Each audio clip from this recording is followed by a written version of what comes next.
প্রিয় শিক্ষার্থীবৃন্দ, আসসালামু আলাইকুম। আমরা যারা ইতিহাস নিয়ে পড়াশোনা করছি বা যে কোনো বিষয়ে যখন আমরা ইতিহাস নিয়ে জানতে যাই বা ইতিহাস সংক্রান্ত যে কোনো বই যখন আমরা পড়তে যাই বা কোর্স পড়তে যাই, তখন আমাদেরকে একটি সমস্যার সম্মুখীন হতে হয়। সেটি হচ্ছে ইতিহাস আমাদের মনে থাকে না, বিশেষ করে সালও আমাদের মনে থাকে না। তাহলে এই যে বিশাল একটা ঘটনা এবং হচ্ছে সাল কেন্দ্র করে এতগুলো বিষয় তথ্য মাথায় কিভাবে মনে রাখবেন, সে বিষয় নিয়েই হচ্ছে আজকের এই ভিডিওটি। তবে ইতিহাস মানেই তারিখ, নাম, ঘটনা সব গুলিয়ে যায়। আর এই সমস্যা থেকে পরিত্রাণের জন্য পরীক্ষার হলে এসে আমাদেরকে সমস্যার সম্মুখীন হতে হয়। পরীক্ষার হলে এসে মনে পড়ে এই যুদ্ধটা ছিল 1526 সালে নাকি 1576 সালে। এরকম একটা কনফিউশনে আমরা পরীক্ষার হলে পড়ে যাই। আবার আজ আমি বলবো এমন কিছু কৌশল যা হচ্ছে মেনে চললে ইতিহাস আপনার মস্তিষ্কে একেবারে গল্পের মতো হচ্ছে গেঁথে যাবে। এই কৌশলগুলো আপনি যদি হচ্ছে আপনার মাথায় গেঁথে রাখেন, ইনশাল্লাহ ইতিহাস নিয়ে আপনার কোনো সমস্যা হবে না। শুধু তারিখ মুখস্থ নয়, কে, কোথায়, কেন, এগুলোকে একটা গল্প বানিয়ে নিন। অর্থাৎ মূল জিস্ট যে জিনিসগুলো আছে এগুলো একটা গল্প বানিয়ে, যেমন লিখুন যে শুধু আহ, পলাশির যুদ্ধ শুধু 1757 নয়, বরং এটা নবাব সিরাজউদ্দৌলার একটা ট্র্যাজেডি। এভাবে মনে রাখুন। এবং আবার দেখা যাচ্ছে যে মনের ভিতরে একটা ম্যাপ তৈরি করুন যে কিভাবে কিভাবে হয়েছে, কোন ঘটনার সাথে কোন ঘটনা হয়েছে। এর যেমন একটা পাতা নিয়ে ঘটনার প্রথমে নামটা লিখুন। আমরা যেভাবে ইউনিভার্সিটিতে বা যে কোনো ইতিহাস মনে রাখি, আমার ক্ষেত্রে যদি বলি, সেক্ষেত্রে আমি এভাবে মনে রাখতাম যে প্রথমে আমি হচ্ছে যুদ্ধের নামটা দিতাম, তারপর নামটা লিখে নিচে হচ্ছে দুইটা প্রতিপক্ষ দিতাম। আমরা যেমন খেলাধুলায় মনে রাখি যে আর্জেন্টিনা বনাম ব্রাজিল, ঠিক একইভাবে জহিরুদ্দিন মোহাম্মদ বাবর বনাম হচ্ছে ইব্রাহিম লোদি, এভাবে মূল কথাটা লিখতাম যে দুই পক্ষ হচ্ছে এরা। তারপর হচ্ছে নিচে সালটা দিতাম, নিচে দিতাম হচ্ছে ফলাফল, মানে কে জিতলো এই দুজনের মধ্যে। এই তিনটা জিনিস মনে রেখে এই তিনটা জিনিস দিয়ে মূল ঘটনা একবার পড়ে অন্য তথ্যগুলো ভুলে গেলেও এই মূল তিনটা তথ্য কিন্তু মাথায় থেকে যেত। এবং এইভাবে হচ্ছে ইতিহাসগুলোকে আমি বা যারা হচ্ছে ইতিহাস বিষয়ে খুব জানে তারা এইভাবে হচ্ছে সেট করা, অনেকে অনেক কৌশল থাকতে পারে। তবে আপনাদের ক্ষেত্রে আমি বলবো যে একটা পাতা নিয়ে ঘটনার নাম লিখুন, সেখান থেকে শাখা বের করুন কি হয়েছে। যুদ্ধ, শাসক, সংস্কৃতি আলাদা রঙে লিখে ফেলুন, আলাদা আলাদা রঙে, মানে কালার পেন ইউজ করেন। তারপর ছবির মতো মনে রাখুন, যে ছবিতে দেখেন যে কিভাবে কিভাবে কি হয়েছে, এরকম একটা মাথায় ছবি আঁকেন, ছবি এঁকে ফেলুন ব্রেনে, অথবা হচ্ছে অনলাইনে অনেক ওই যুদ্ধ সংক্রান্ত অনেক ছবি পাওয়া যায়, সেটা আপনাকে মনে রাখতে হবে, তাহলে কিন্তু ইজি হয়ে যাবে। তারপর হচ্ছে একটা টাইম লাইন তৈরি করুন।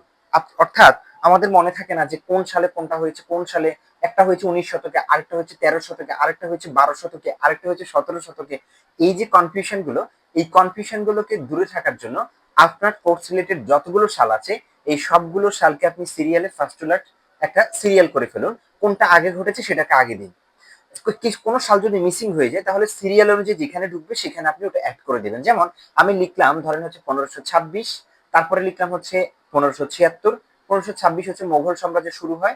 1556-তে আমরা যেমন লিখতে পারি হচ্ছে দ্বিতীয় পানিপথের যুদ্ধ। 1757 আমরা লিখতে পারি হচ্ছে যে পলাশির যুদ্ধের সূচনা। 1761 পানিপথের তৃতীয় যুদ্ধ। এভাবে আমরা সিরিয়ালে আস্তে আস্তে আস্তে 1971 পর্যন্ত আমরা নিয়ে আসতে পারি বা বর্তমান পর্যন্ত নিয়ে আসতে পারি। তো এইরকম যদি সিরিয়াল করে যদি আমরা একেবারে প্রথম থেকে বর্তমান পর্যন্ত আপনার কোর্স রিলেটেড যতগুলো সাল আছে এগুলোকে যদি ধারাবাহিক বা ক্রমান্বয়ে লিখে ফেলি, তাহলে ইতিহাসটা আপনার মাথায় এভাবে ধারাবাহিক ভাবে যখন সাজিয়ে যাবে তখন ভুল হওয়ার সম্ভাবনা খুব কম থাকবে এবং ভুলে যাওয়ার সম্ভাবনাও কম থাকবে বা কম ভুলে যাবেন।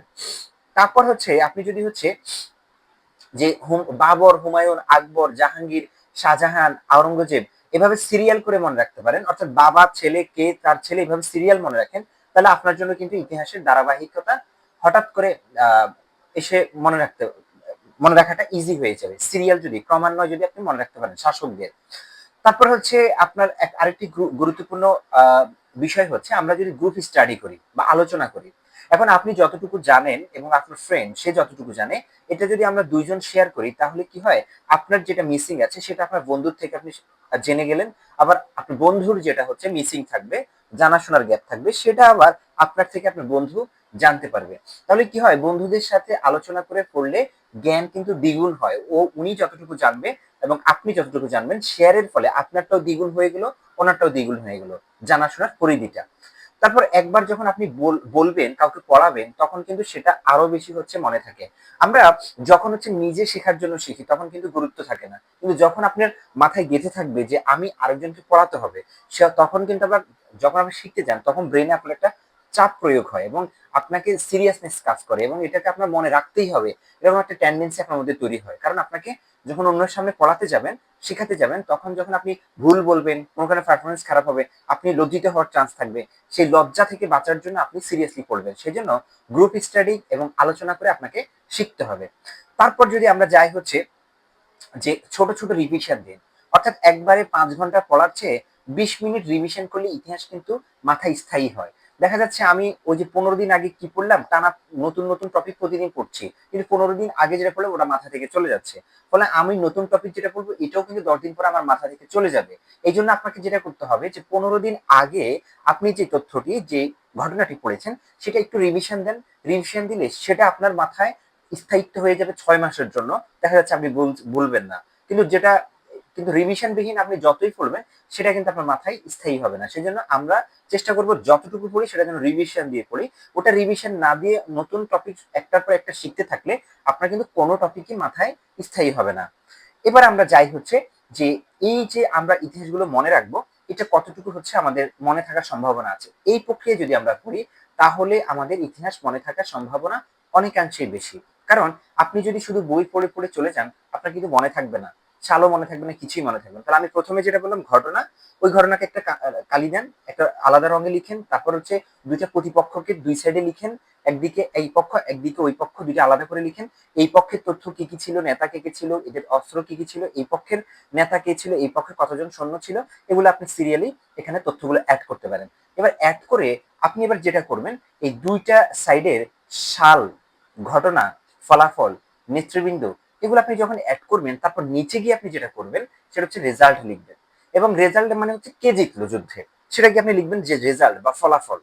আপনি একটা ফুটবল খেলার মতো চিন্তা করেন যে ফুটবল খেলার দুইটা প্রতিপক্ষ থাকবে, এক পক্ষ জিতবে, এই পক্ষের এই পজিটিভ দিকগুলো ছিল বলে তারা জিতেছে, এই পক্ষের এই পজিটিভ গুলো ছিল বলে তারা হেরে গেছে। ঠিক একইভাবে আপনি ঘটনাকে বিশ্লেষণ করুন, ওই যুদ্ধটাকে বিশ্লেষণ করুন যে কিভাবে এই পক্ষের মধ্যে হচ্ছে কি কি কারণে এই পক্ষটা জিতলো আর কি কি কারণে এই পক্ষটা হেরে গেল।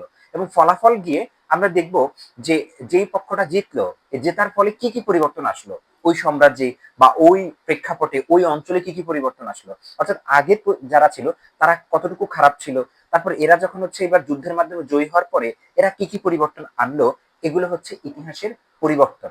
এর আগে আপনাকে আবার কিছু জিনিস মনে রাখতে হবে, যেমন এই যে যুদ্ধটা হলো, এই যুদ্ধটা কেন হলো, এর পিছনে কিছু প্রেক্ষাপট তৈরি হয়েছে, কেন একটা পক্ষ যুদ্ধে সরাসরি যুদ্ধ করতে বাধ্য হলো, বা এর পিছনে কিছু কারণ আছে। এই কারণগুলোকে আপনাকে একটু ভিজুয়ালাইজ করতে হবে। তারপর হচ্ছে ফলাফলে গিয়ে আপনি দেখবেন যে কি কি পরিবর্তন এসেছে, কি কি পরিবর্তন নতুন যারা এসেছে তারা নিয়ে এসেছে, এই সব কিছুকে আপনাকে পর্যালোচনা করবেন। এই নতুন যে পরিবর্তনগুলো, এটাকেই আমরা ইতিহাসে মূলত গুরুত্ব হিসেবেও লিখতে পারি, ফলাফল হিসেবেও লিখতে পারি। গুরুত্ব এবং ফলাফল অনেকটা কাছাকাছিই থাকে।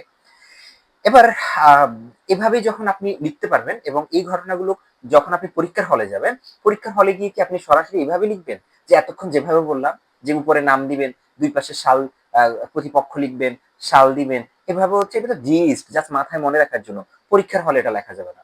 পরীক্ষার হলে এই যে জিস্ট অংশটা যেটা মাথায় মনে রাখার জন্য নিয়ে এসেছেন বাসা থেকে, অর্থাৎ প্রিপারেশন করে মাথায় পরীক্ষার হলে নিয়ে এসেছেন, সেই অংশটুকু এবার আপনি হচ্ছে গল্পের আকারে বা আমরা যেভাবে পরীক্ষার প্যাটার্নে লিখি সেই প্যাটার্ন আকারে আপনি হচ্ছে এবার পরীক্ষার খাতা হচ্ছে সমৃদ্ধ করতে থাকবেন, সাজাতে থাকবেন। এই ঘটনাগুলোকে পরীক্ষার মান বন্টন, সময়, এই সব কিছু প্রেক্ষাপটকে মাথায় রেখে আপনি ইতিহাসের যে গুরুত্বপূর্ণ ঘটনাগুলো মনে রেখেছেন এবং কমন পড়েছে সেই ঘটনাগুলোকে এবার ধারাবাহিকভাবে আপনি লিখবেন। আপনার যেটা যেটা কমন এসেছে সেইভাবে আপনি লিখবেন। তো আমরা যে কাজটা করি সেটা হচ্ছে অনেকে এইগুলো আমরা ভালো করে পড়াশোনা করে যাই কিন্তু পরীক্ষার হলে লিখতে পারি না, আবার ভুলে যাই। কিন্তু আপনি যদি এই যে চোখ বন্ধ করেন, চোখ বন্ধ করে যখন আপনি যুদ্ধের দৃশ্যটা যেটা আপনি চিন্তা করেছেন পড়ার সময়, সেটা যদি একটু চোখ বন্ধ করে আপনি স্মরণ করার চেষ্টা করেন এবং পাশাপাশি আপনি পরীক্ষার আপনি যখন প্রিপারেশন নিচ্ছিলেন বাসায়, সেখানে খাতায় আপনি কি লিখেছিলেন, কিভাবে সাজিয়েছিলেন, যে এই পাশে কি কি লিখেছিলেন সেটা চিন্তা করেন। এই জিনিসগুলো যখন আপনার মাথায় গাঁথবে তখন আপনার কলমটা চলতে থাকবে খুব সহজে। এই কলম চালিয়ে যাবেন, কলম চালিয়ে গিয়ে আপনি পরীক্ষার শেষে গিয়ে পুরো ইতিহাসটার একটা পর্যালোচনা লিখবেন প্রত্যেকটা প্রশ্নের শেষে। এবং এভাবে আপনি যদি পরীক্ষার হলে মনে রাখতে পারেন তাহলে আপনি মূলত হচ্ছে ভালো ফলাফল করতে পারবেন পরীক্ষার হলে। আপনি যে সঠিক ডেলিভারি সেটা আপনি দিয়ে আসতে পারবেন খাতাতে। এখন এই ভিডিওটি আমি কাদের জন্য তৈরি করলাম? মূলত অনার্স প্রথম বর্ষের যারা হচ্ছে ইতিহাস বিষয়টি অ্যাড করা হয়েছে সবার জন্য এবং আগে থেকে আছে তাদের জন্য, এবং ইতিহাস বিষয়ে যারা অনার্স করছে, ইসলামের ইতিহাস বিষয়ে যারা অনার্স করছে, এবং ইন্টারে আর্টসে যারা মানবিক বিভাগে যারা পড়ছেন তাদের যাদের ইতিহাস রয়েছে, ইসলামের ইতিহাস রয়েছে, তারা মূলত হচ্ছে এই বিষয়টি ফলো করবেন। এছাড়া বিশ্ববিদ্যালয়ে ভর্তি পরীক্ষা যারা দিচ্ছেন কিংবা যারা চাকরির পরীক্ষা দিচ্ছেন তারাও কিন্তু অনেক সময় সালগুলো মনে থাকে না। তাহলে আপনি প্রিপারেশন নেওয়ার ক্ষেত্রে আপনার প্রতিও পরামর্শ হচ্ছে একেবারে প্রথম থেকে শেষ পর্যন্ত আপনি যেখান থেকে প্রিপারেশনটা নিচ্ছেন, যে বই দেখে প্রিপারেশনটা নিচ্ছেন, সেটার সালগুলোকে আপনি একটু সাজান। এখন হচ্ছে স্যার এত সাল আমার কি সবগুলো সাল প্রয়োজন আছে? না, সবগুলো সালের প্রয়োজন নেই। তবে মূল ঘটনাগুলো কোন সালে ঘটেছে? একটা সাল, একটা ঘটনা, যুদ্ধ ঘটনার ক্ষেত্রে তার পিছনে অনেকগুলো প্রেক্ষাপট তৈরি হয়। এই প্রত্যেকটা প্রেক্ষাপটের এক একটা সাল থাকে না। আমার এতগুলো সালের প্রয়োজন নেই। গুরুত্বপূর্ণ যে সালগুলো রয়েছে এই সালগুলো আপনার মনে রাখলেই হবে। আমি যদি আনুমানিক বলে দিই যে একটা কোর্সে কতগুলো সাল আপনার মনে রাখলেই হবে, আমি বলবো সর্বনিম্ন 100 এবং সর্বোচ্চ 150টি সাল আপনার মনে রাখলে এই সালগুলো দিয়ে কভার করে আপনি পরীক্ষার হলে মোটামুটি একটা ভালো পরীক্ষা দিয়ে আসতে পারবেন। তো ভিডিওটি মূলত অনার্স প্রথম বর্ষের শিক্ষার্থী যারা রয়েছে এবং ইসলামের ইতিহাস বিভাগের যে কোনো বিভাগের শিক্ষার্থীদের জন্য, এবং এইচএসসি পরীক্ষার্থী যারা যে কোনো ইয়ারের তাদের জন্য হচ্ছে ভিডিওটি রয়েছে। সবার কাছে অনুরোধ রাখবো ভিডিওটি ভালো লাগলে একটি লাইক দিন, একটি কমেন্ট করে আপনার মতামত জানান, এবং চ্যানেলটি যদি সাবস্ক্রাইব করা না থাকে সাবস্ক্রাইব করুন। এবং ইতিহাস সংক্রান্ত যে কোনো বিষয়ে যারা জানতে চায় অথবা ইতিহাস বিষয়ে যারা অনার্স মাস্টার্স এবং পড়াশোনা করছে তাদের কাছে চ্যানেলের লিঙ্কটি শেয়ার করে দিবেন। ধন্যবাদ সবাইকে। আসসালামু আলাইকুম।